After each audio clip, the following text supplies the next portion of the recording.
এখনই শুনবেন স্থানীয় বাংলা সংবাদ।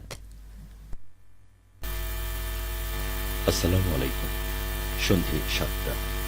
বাংলাদেশ বেতার, রাজশাহী। স্থানীয় সংবাদ পড়ছি মাসুম আখতারুজ্জামান মনি। রাজশাহী বিশ্ববিদ্যালয়ে 2 দিনব্যাপী জাতীয় পদার্থ বিজ্ঞান সম্মেলন শুরু হয়েছে। বাংলাদেশ ফিজিক্যাল সোসাইটির উদ্যোগে আয়োজিত এই সম্মেলনের প্রতিপাদ্য হচ্ছে ইনিগমা অ্যান্ড বিউটি। আজ সকালে শহীদ তাজউদ্দিন আহমদ সিনেট ভবনে সম্মেলনের উদ্বোধনী অনুষ্ঠানে শিক্ষা উপদেষ্টার বিশেষ সহকারী প্রফেসর এম আমিনুল ইসলামের পক্ষে বাংলাদেশ ফিজিক্যাল সোসাইটির কোষাধ্যক্ষ ড মোহাম্মদ নজরুল ইসলাম খান লিখিত বক্তব্য পাঠ করেন। সম্মেলনের উদ্বোধনী অনুষ্ঠানে চেয়ার ছিলেন বাংলাদেশ ফিজিক্যাল সোসাইটির সভাপতি ড মোহাম্মদ শওকত আকবর। অনুষ্ঠানে প্রধান পৃষ্ঠপোষক হিসেবে উপস্থিত ছিলেন উপাচার্য প্রফেসর সালেহ হাসান নকিব। 2 দিনব্যাপী এই সম্মেলনে উদ্বোধনী অনুষ্ঠান ছাড়াও একটি প্লিনারি সেশন সহ 19টি একাডেমিক সেশনে পদার্থবিজ্ঞান ও সংশ্লিষ্ট বিষয়ে প্রায় 120টি প্রবন্ধ এবং একটি পোস্টার সেশনে 116টি পোস্টার উপস্থাপিত হবে।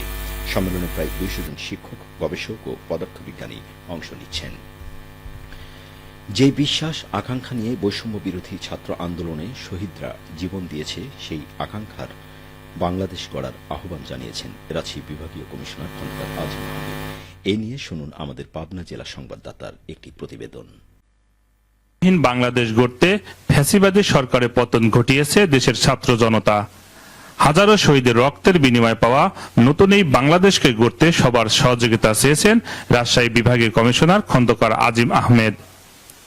আজ দুপুরে পাবনা জেলা প্রশাসকের কার্যালয়ের সম্মেলন কক্ষে শহীদ পরিবারকে আর্থিক সহায়তাকালে তিনি এই আহ্বান জানান।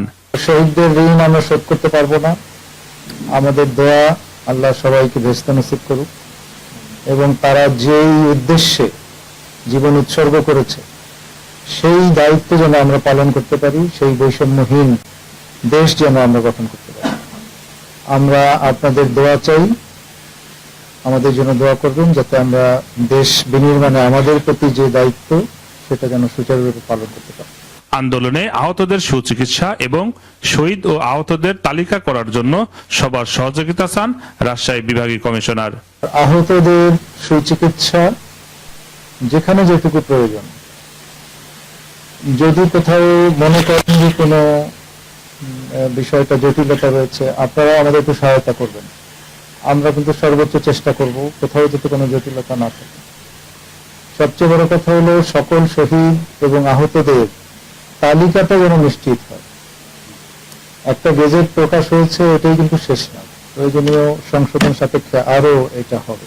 অনুষ্ঠানে পাবনা জেলা প্রশাসনের আয়োজনে এবং জেলা পরিষদের অর্থায়নে ছাত্র জনতার গণ অভ্যুত্থানে পাবনার শহীদ 6 জনের পরিবারের মাঝে 2 লাখ টাকা করে অর্থ সহায়তা প্রদান করা হয়।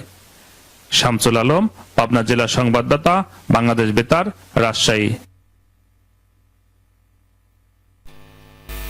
বগুড়ায় বেসরকারি সংস্থা স্পন্দন ফাউন্ডেশন ও রেস্কিউ পাওয়ার পিপল বিভাগের উদ্যোগে ফ্রি মেডিকেল ক্যাম্পের মাধ্যমে বিনামূল্যে চিকিৎসা সেবা ও ওষুধ বিতরণ করা হয়েছে। আজ দুপুরে সুজাবাদ তামিম এগ্রো চত্বরে 5 শতাধিক শ্রমিকদের বিনামূল্যে চিকিৎসা সেবা ও ওষুধ বিতরণ করা হয়েছে। ফ্রি মেডিকেল ক্যাম্পে উপস্থিত ছিলেন স্পন্দন ফাউন্ডেশনের সভাপতি ইমরান হোসেন, সাধারণ সম্পাদক চন্দ্রনা রায়, প্রচার সম্পাদক সুশান, রোপের সাধারণ সম্পাদক ও নারী উদ্যোক্তা তাহমিনা পারভিন, শ্যামলী প্রমুখ। বেসরকারি উন্নয়ন সংস্থা রোপ ও স্পন্দন ফাউন্ডেশন আয়োজনে দিনব্যাপী 500 জন রোগীদের বিনামূল্যে চিকিৎসা সেবা দেন medicine neuro specialist doctor Mohammad Zubair Tanvir, doctor Akhtaruzzaman. অভিজ্ঞ ডাক্তারের মাধ্যমে বিনামূল্যে রোগ নির্ণয়ের পর অসহায় রোগীদের বিনামূল্যে ওষুধ বিতরণ করা হয়।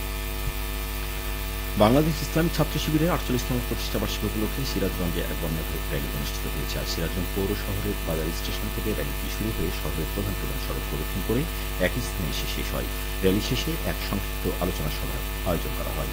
বাংলাদেশ ইসলামী ছাত্র শিবির সিরাজগঞ্জ জেলা শাখার সভাপতি মোহাম্মদ আলহাজ উদ্দিনের সভাপতিত্বে এ সময় উপস্থিত ছিলেন সিরাজগঞ্জ জেলা জামাত সেক্রেটারি মোহাম্মদ জাহিদুল ইসলাম, ছাত্র শিবিরের সাধারণ সম্পাদক মোহাম্মদ আব্দুল্লাহ আল আজিজ, শহর ছাত্র শিবিরের সভাপতি মোহাম্মদ শামীম রেজা, সাধারণ সম্পাদক মোহাম্মদ হাবিবুল্লাহ সহ সংগঠনের বিভিন্ন স্তরের নেতাকর্মীরা। আলোচনা সভায় বক্তারা ছাত্র শিবিরের আদর্শ লক্ষ্য অর্জন তুলে ধরে সংগঠনের সদস্যদের ইসলামিক মূল্যবোধে উজ্জীবিত হয়ে সমাজ ও জাতির কল্যাণে কাজ করার আহ্বান জানান। খেলার খবর ক্রিকেট।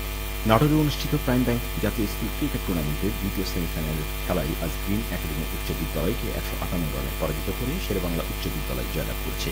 এর আগে নাটোর সরকারি বালক উচ্চ বিদ্যালয় ফাইনালে খেলার যোগ্যতা অর্জন করে। নাটোর জেলা আধুনিক স্টেডিয়ামে আগামী শনিবার ফাইনাল খেলা অনুষ্ঠিত হবে। সবশেষে আবহাওয়া। আজ রাজশাহীতে সর্বোচ্চ তাপমাত্রা ছিল 29.2 ডিগ্রি এবং সর্বনিম্ন 15.5 ডিগ্রি সেলসিয়াস। সন্ধ্যা 6টায় বাতাসে আপেক্ষিক আর্দ্রতার পরিমাণ ছিল 65%। রাজশাহী পার্শ্ববর্তী এলাকায় আগামীকাল সূর্যোদয় ভোর 6:44 মিনিটে। সংবাদ শেষ হলো। আমাদের পরবর্তী স্থানীয় সংবাদ প্রচারিত হবে আগামীকাল সকাল 8:10 মিনিটে।